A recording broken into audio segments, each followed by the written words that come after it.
Ongi etorria, poliedro erregularrak aztertuko ditugu orain, eta lehenengo konturatuko zera, bost besterik ez ditugula. Eta hori zergatik da?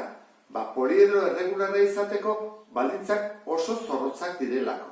Lehenengo baldintza zein da, aurpegi guztiak izan behar dutela poligono erregularrak eta gainean berdinak. Ezin ditugu nahastu triangeluak laukiekin edo pentagonoekin. Eta bigarren baldintza zein da, erpin bakoitzean elkartzen diren ertzak kopuru bera dutela. Ezin da izan, erpin batean 3 ertz elkartzen direla eta beste batean 4.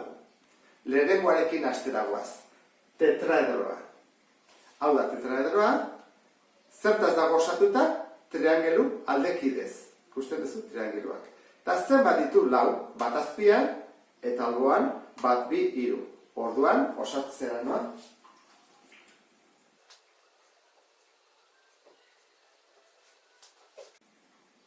Bigarrena, kuboa da. Ikusten duzu bezala, aurpegi bakoitza nolakoa den, laukia. 4 aldea berdinak ditu.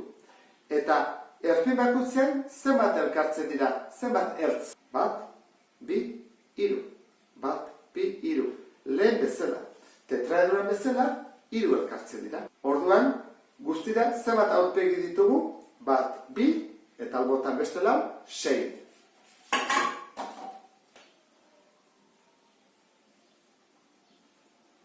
Hirugarren poliedro erregularra oktaedroa da, ikusten duzu bezala, 8 aurpegi ditu, 4 goian, 4 behan, buelta ematen badiot alderantziz da, nahi den bezala, edozein moduta jartzen dela, beti izango ditu 4 goian. Eta zertaz dago osatuta? Triangeluaz. Triangelu aldekidez. Eta erpin bakoitzean zenbat ertz daude, orain ja 4 daude. Lehen 3 zeuden, orain 4. Orduan, ikusten duzu bezala, hau ere osatu dezakegu.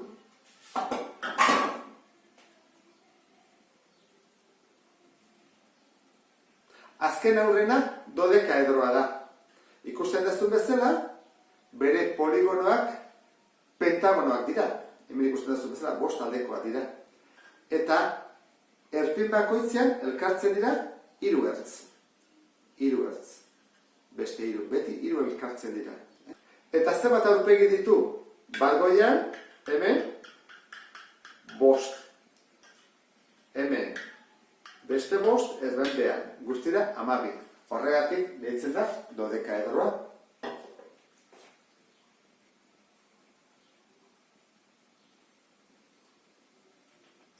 Azkena, ikosaedroa da. Eta triangelu aldekidez osatuta dago.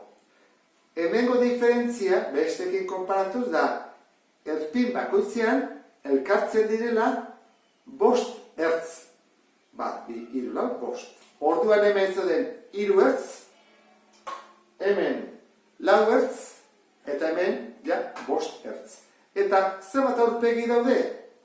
Goian daude 1, 2, 3, 4, 5, behan daude 1, 2, 3, 4, 5, eta alboan hastu bagia kontatzen, 10 daude, beraz, 20.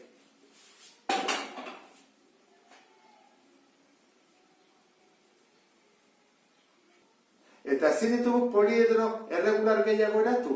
Ez, begira. Tetraedroa elkartzen ditugu 3 triangelu. Oktaedroan elkartzen ditugu 4 triangelu. Ikosaedroan elkartzen ditugu 5. 6 elkartzen baditugu, sortzen dugu plano bat, eta horren ezin diegu volumena eman.